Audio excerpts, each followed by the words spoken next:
It jumps around all over the place. Okay. So, if you were here for the teen class last week, we were talking about when Jesus healed the lame man that had been 8 years. Jesus healed him. We went through that whole story. Now, what we're going to go to next is in Mark chapter 1.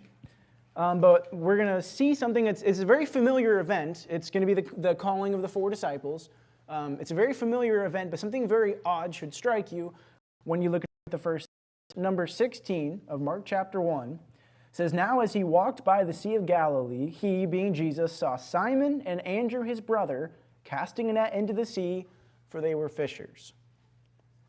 Now this is a very familiar event, but because we looked at last week, this should be kind of odd. What is odd about that verse?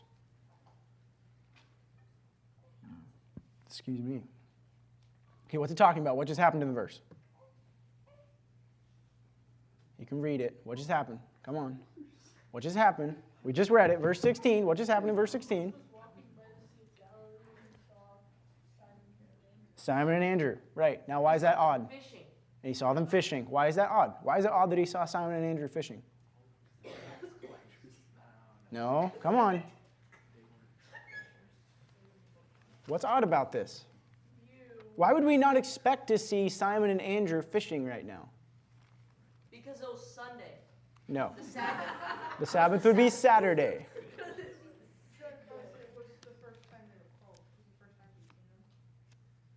Because it was the first time he saw them? Or is it exactly the opposite? Was this the first time he had seen Andrew and Peter? Go to John. Go to John. Go back to John, chapter number 1. I'm going to start reading in verse 35. It said, "Again, the next day after John stood and 2 of his disciples, and looking upon Jesus as he walked, he saith, Behold the Lamb of God. And the 2 disciples heard him speak, and they followed Jesus. Then Jesus turned and saw," I'm reading back too far. Let's skip down to verse number 40. "One of the 2 which heard John speak and followed him was" who? Andrew. And Simon Peter's brother. It wasn't an and. He was Simon Peter's brother. "He first findeth his own brother Simon, and saith unto him, We have found the Messiah," which is being interpreted the Christ. Look at verse number 43. "The day following, Jesus would go forth into Galilee, and findeth Philip, and saith unto him, Follow me." Now Philip is in Bethsaida, and he's going to go get Nathanael. So, what seems like a very familiar event, the calling of the first 4 disciples, we usually title this, why is that a very odd event? Why are they not supposed to be fishing? Because they were called. Is this the first time Jesus has met Andrew and Peter? No, it is not. How do we know that? Because the Bible says so. Okay, so the timeline between the Gospels gets very intricate, but luckily we have an easy one. So you're in John right now. Look at John 3. John 3, verse number 22. John 3:22 says, "After these things came Jesus and his" who? "Into the land of Judea, and there he tarried with them and baptized. And John also was baptized in Aenon near to Salem, because there was much water there, and they came and were baptized, for John was not yet cast into prison." So, before John is cast into prison, what's one of the events that's happened that we looked at? He met them. He met Andrew, and then Andrew went and got his brother Simon, who then Jesus named Peter. Then he met up with Nathanael, which we usually call Bartholomew, and he met up with Philip. So how many disciples do we know for sure Jesus has by this time in John 3? 4. He's got at least 4 of the original disciples with him, right? This should make perfect sense, right? He goes to the wedding in Cana. Who goes with him? His disciples go to the wedding. When he's going through Samaria, right? Remember, his disciples are off in the city buying food and stuff and all that, right? Now, go to Matthew chapter 4. Matthew chapter 4. So we know that before John was put into prison, he already had at least 4 disciples, 2 of which were certainly Andrew and Simon Peter.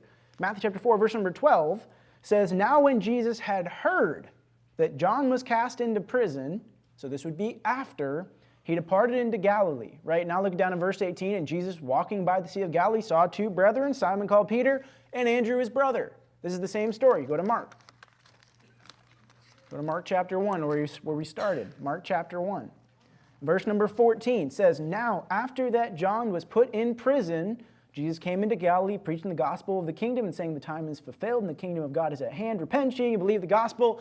Now as he walked by the Sea of Galilee, he saw Simon and Andrew. So why is this a very odd thing?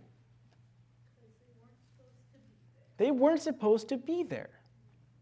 Because they were already with Jesus. We know they've at least been, if this is after John went in prison, before John went into prison, he already knew them. They traveled with him. They had seen him do miracles in Cana. They saw him heal the guy's son. They went with him through Samaria. And then oddly enough, Jesus comes back to the Sea of Galilee and finds Andrew and Peter fishing. Now, I had to wonder to myself, why in the world were they on the lake fishing at the time? What happened? They were with him, right? Go back to John.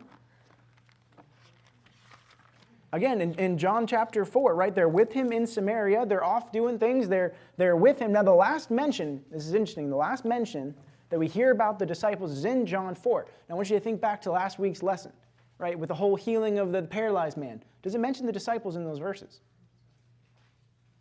No. At some point, at least the last mention we have of the disciples is they're with Jesus in Samaria. That is the last mention we get of them in the book of John until the feeding of the 5,000. And then Matthew and Mark tell us that for some reason they were back boating on the lake. We have to wonder, what happened? Why did they leave? So now I'm asking you guys the question. What do we think? I can't tell you empirically from the Bible. We have to leave this a little bit up to discussion, but why did they leave? They might enjoy fishing. They might enjoy fishing. Okay, so they decided that serving Jesus and seeing miracles and all the revival just didn't compete with fishing. What was it, Troy? They were scared because John just got put in prison. That's a really good one. Was it that John got put into prison that sort of freaked him out? We know that Andrew, at least, was one of the disciples of John, right? Because it told us that in John. He was one of the disciples. John was put in prison. People are knowing that John and Jesus were good friends. John was saying, I'm not the Messiah, but Jesus is. Maybe Andrew was worried, hey, they just got John. What if they get Jesus next? We better just duck out of the scene.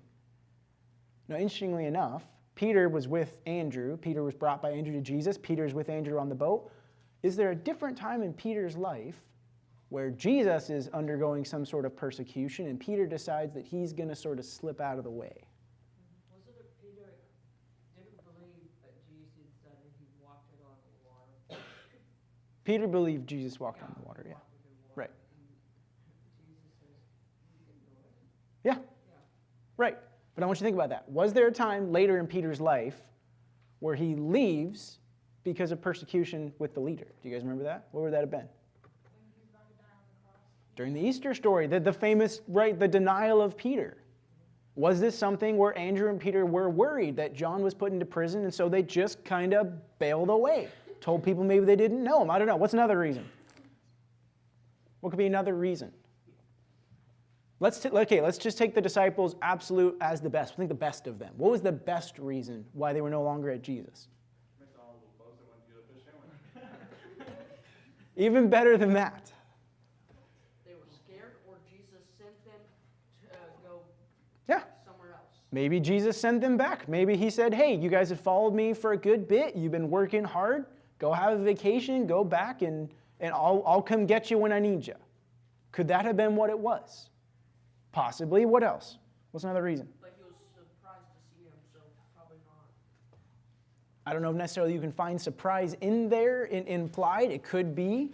Personally, I'm with you, Troy. I don't believe that was the reason. I don't believe Jesus would have sent them home. I believe Jesus talks about later how if a man lays his hand to the plow and even looks back, he's not worthy. Mrs. Apple. We find his mother-in-law sick down in verse 30. I don't know if he'd heard word that she was sick and then wanted to go back and help by providing for the family. It could be that. And so he's out fishing, trying to make money again, right? Andrew maybe was thinking the same thing. I mean, he's Peter's brother, which would make his mother-in-law also Andrew's mother-in-law. So they were thinking, yeah, we got to go back and make some money to provide for mom or mother-in-law because she's based on the assumption of the story. If Peter is the one caring for his mother-in-law, it could also be that she doesn't have a husband at the time. That's why he feels more responsible for her. So yeah, he's the man of the house. He's got to go provide, something like that. There's a possible reason. What's another one?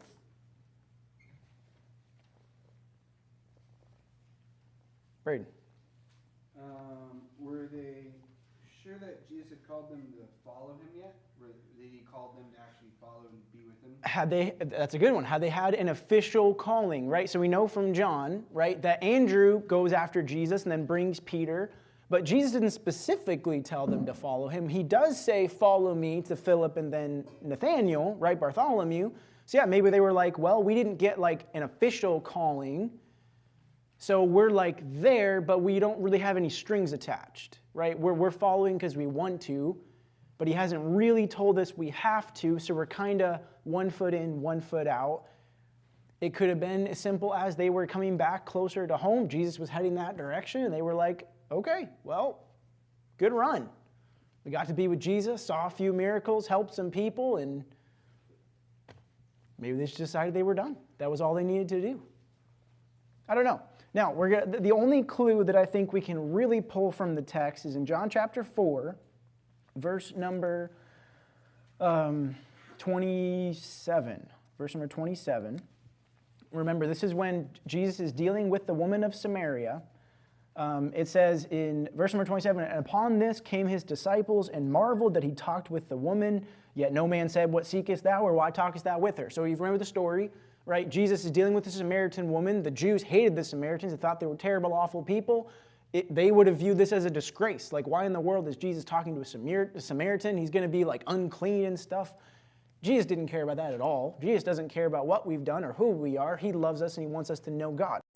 So he is dealing with her, and the disciples walk up and they're kind of surprised. Like, oh, they're marveling about this. They don't ask anything. It would be, maybe they thought Jesus had a good reason. Maybe kind of they were just like appalled and didn't even get any sort of words out. But he's dealing with this woman, right? The disciples in verse 31, in the meanwhile his disciples prayed him saying, Master, eat. He says, I have food you know not of. The disciples are like, what's going on? Now, what's interesting, excuse me, is after that verse right there, right? Jesus saith unto them, verse 34, my meat is to do the will of him that sent me and to finish his work. Say not ye, there are yet 4 months, and then cometh harvest. Behold, I say unto you, lift up your eyes and look on the fields, for they are white already to harvest. And he that reapeth receiveth wages and gathereth fruit unto life eternal, that both he that soweth and he that reapeth may rejoice together. And herein is that saying true, one soweth and another reapeth. I sent you to reap that whereon ye bestowed no labor. Other men labored, and ye entered into their labors. So Jesus just had the encounter with the woman at the well, and he has that famous verse telling the disciples, hey, don't say that people aren't ready to hear about God. They're ready to hear about God right now. The harvest is ready.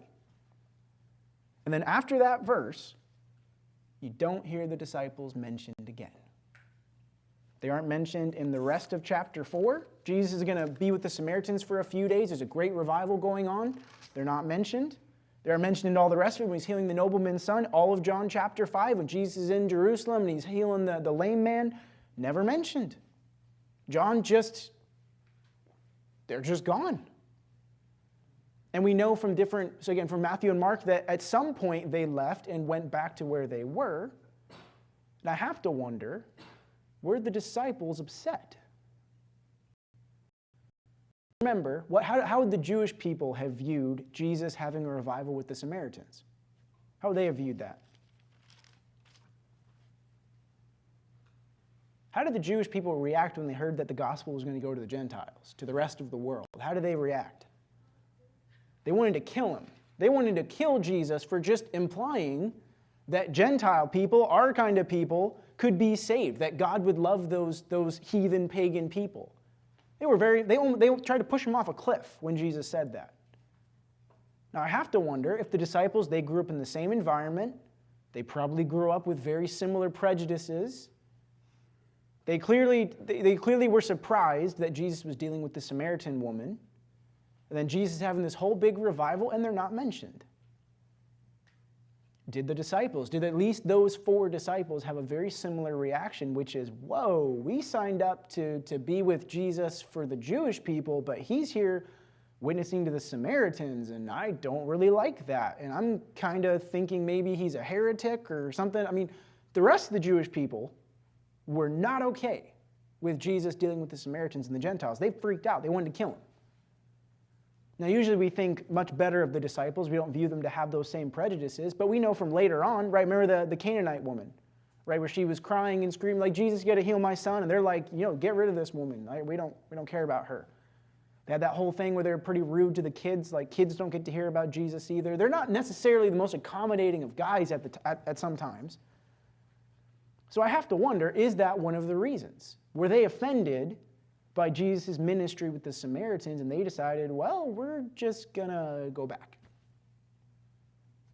Again, I don't know. I can't necessarily prove that. There's a lot of different reasons, but I'm curious if that's the case.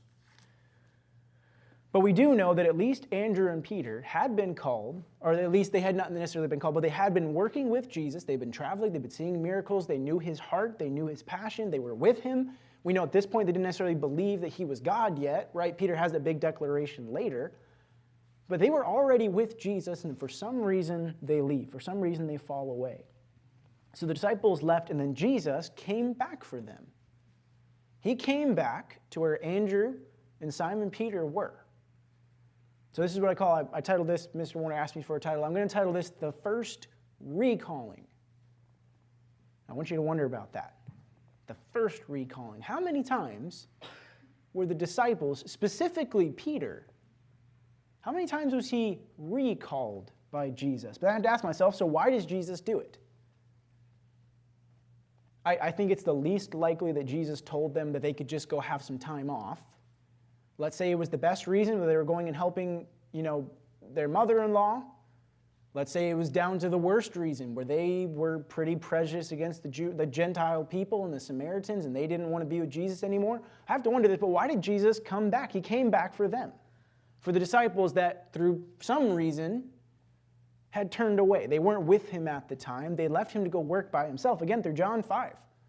We at least know that he went to Jerusalem by himself. He dealt with the Pharisees all by himself. He was healing and ministering by himself. And they weren't with him. So here's at least how I'm gonna sort of angle into this discussion. I believe the disciples are a representation of Israel. We know there's a lot of people Jesus could have called, right? Can we just agree? There probably was a lot of people other than those 12 guys that we know he calls many other people. But there's a bunch of people that he could have chosen for that top 12, you're my crew kind of spot. So why did he choose them? Can we agree he didn't do it randomly? That doesn't make any sense. That's not the way God works. He had a reason. I believe that reason is the disciples were a very good representation of Israel. Now we'll go back to that. God chose the nation of Israel to be his holy people, right? Why? Why did God choose Israel? Who's got an idea? Help me out. Adults, welcome as well. Why did God choose Israel? Of all the nations in the world, why did he choose them? To be his special people. Yes? Bring the Messiah into the world and right Bible. Right. But could he have used a different people group to do that? Why did he choose Israel specifically? There was a lot of nations out there. Is Israel especially holy and good and righteous? No. Right? Their Old Testament is littered with all their terrible mistakes. They're just as pagan as the people around them. Papa? I was going to say they were not a nation initially. They weren't even a nation. Your father was this and your mother was that. And But for some reason, God chose Israel. And when he came to them as a nation, right, he chose them specifically when they came to Mount Sinai, right? They had been in Egypt for 400 years. They were a pretty common people. They weren't incredibly exceptionally intelligent. They weren't super skilled at the time. Again, they had been slaves, right? They weren't super skilled. They weren't necessarily very intelligent. No more intelligent. They weren't wealthy. They weren't they were a new nation. They didn't have the old ancient ways and the big standing in the world. And I say, why did he choose them? So number one, I believe why he chose Israel was to demonstrate human nature. The Jews were a representation of humanity as a whole. He chose them because they were common. He chose them because they were ordinary. They were a representation of all humanity. Right? They were a good cross-section of everybody. It wasn't like God chose Israel to the exclusion of everyone else. It was more the idea of, okay, if I'm going to choose any people group, I'm going to choose the most common, the most ordinary. So when I use them, the examples can be applied to everyone else. So they're a good common denominator. He demonstrated human nature. Human nature is sinful, right? The Israelite people, they wouldn't listen. They kept straying. They kept being rebellious. They kept being stubborn. They saw all the miracles and didn't believe it. They saw God. They heard His voice and still rejected Him. They disobeyed time and time again. They're the perfect epitome of sinful human nature. Even in the very presence of God, before, on Mount Sinai, they're worshiping something else. They turn away just that quick. They try to do right for a little bit. Maybe they have some good days, and then they're right back down into idolatry. They're a representation of human nature. Number two, He chose them to demonstrate His nature. Again, if God was trying to show something about God is His mercy, right? He's long-suffering. If He was trying to showcase His long-suffering, what better way to do it than with a people group that just cannot get it right for more than 30 years at a time, who constantly rebel to His face, right? Over and over and over again. That's a great people group to demonstrate your mercy and long-suffering for, so that when we read the Bible today, right, we can say that's a good example. God was merciful and long-suffering toward the Jewish people. Man, he must be merciful and long-suffering towards me. And then lastly, He used them to demonstrate the futility of the law. Right? God gave the Jews the Levitical covenant, right? The law and the prophets and all those things. And Jesus wanted to demonstrate through the people group of Israel that the law is not superior. The law is just a beginning, right? The Bible says it's a teacher, but it is not the best way. Jesus was a Jewish, wasn't he? He was. Yes. So, maybe that's the reason why he put. Well, except that Jesus was a Jew thousands of years after the Jewish nation became a nation. I mean, God could have used any nation, and then Jesus could have been born through them. So if God chose the Jews to demonstrate that He can save, bless, and use anyone, I believe He chose His disciples to prove that point again. Jesus chose the disciples to demonstrate the nature of the Jewish nation, right? The disciples, most of them, they were just common guys. Israel was not a big, flashy nation, they were the disciples. The disciples were a small group. They were most likely a young group. Israel, He describes them the same way. You're a little nation. You're a young nation. The disciples were prideful a good bit of the time. Israel struggled with that. The disciples denied Him at a few key intervals. The nation of Israel did that. They betrayed Him a good bit. That's exactly what the nation of Israel would do. They could be wise. Occasionally, they showed they were kind and they were loving, but usually they were stubborn, they were slow to learn, and they had a lot to learn. That's a pretty good representation of Israel.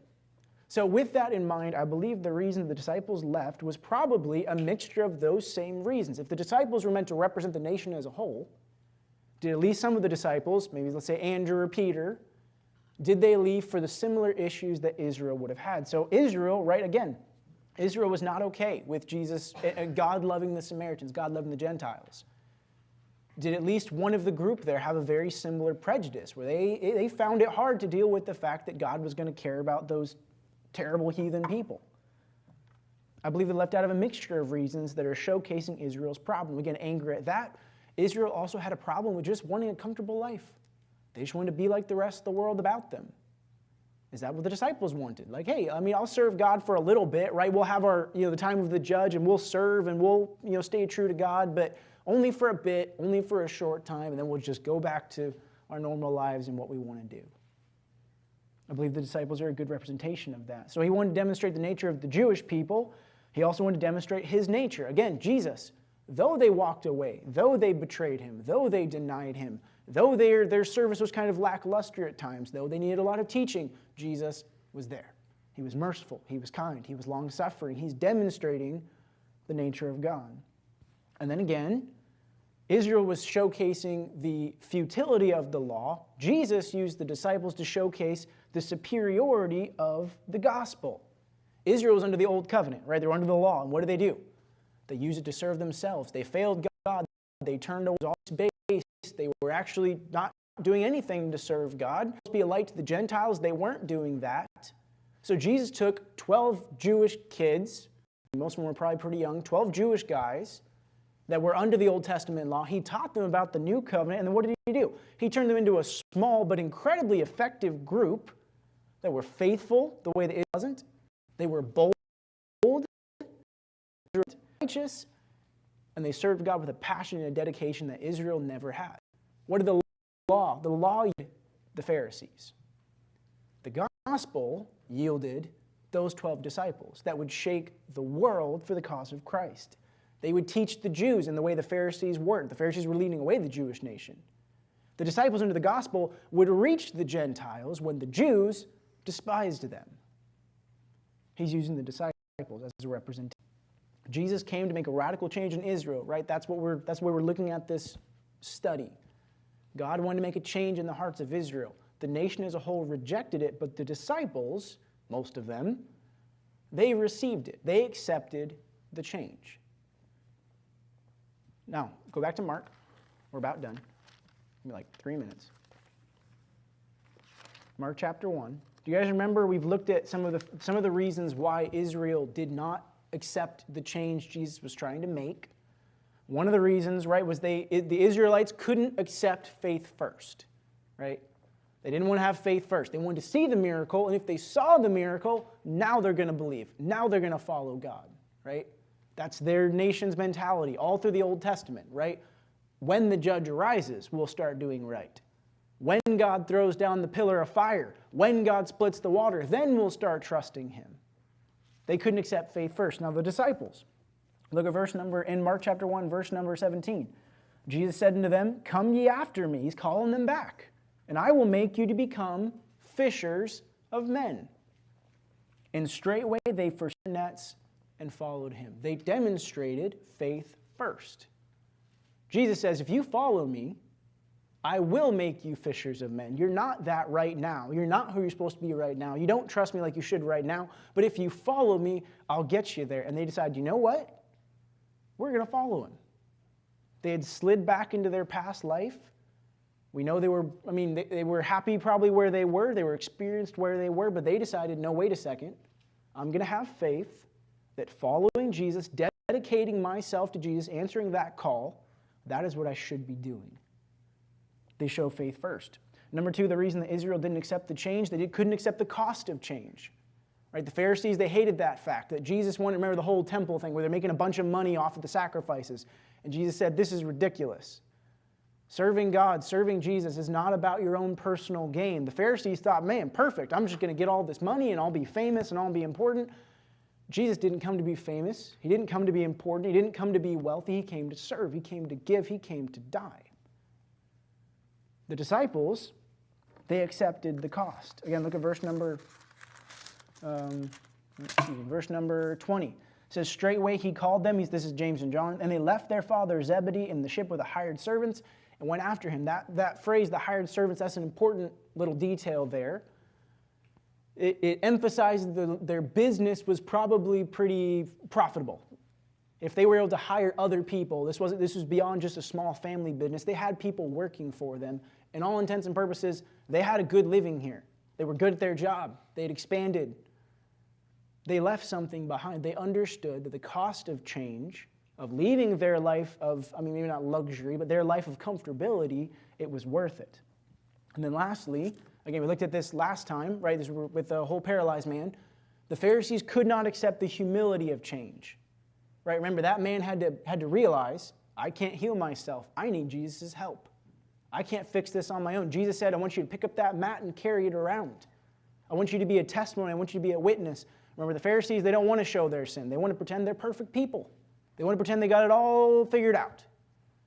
If we're going to change, if we're going to pursue Jesus the way we should, it implies humility. We have to recognize that Jesus has the answer. Jesus has the right to call us out in our shortcomings, and that we need to follow. The disciples, they showed that. Andrew and Peter, at least, they showed that. They had left for whatever reason it was.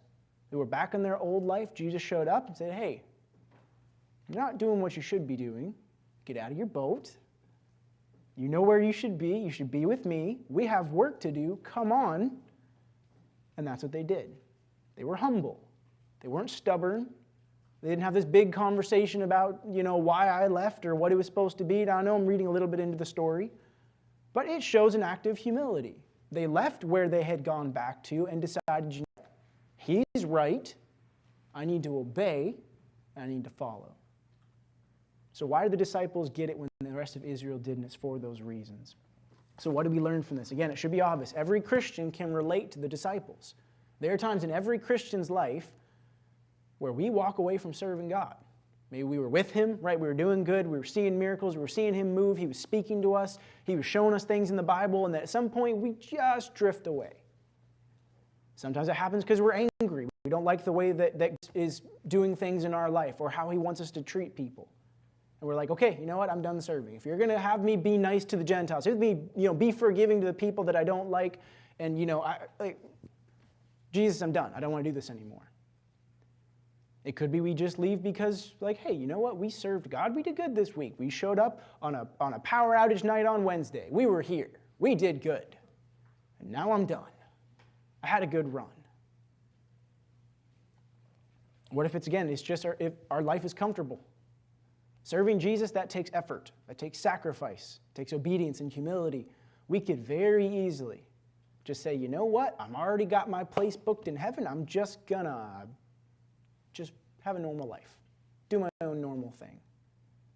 Is that what it is? That was keeping us from that change. Again, the disciples are a representation. They're an example. They showed humility. They accepted the cost of change. They accepted faith first. It'd be worth it in the end. What did Jesus use for? His plan was absolutely magnificent. Their life. Wonder what world Jesus wanted us to shake. Wonder what lives he wanted us to change, but we decided that the change wasn't worth it. Okay, that's it. Good job. Thank you guys for listening. That's all we got.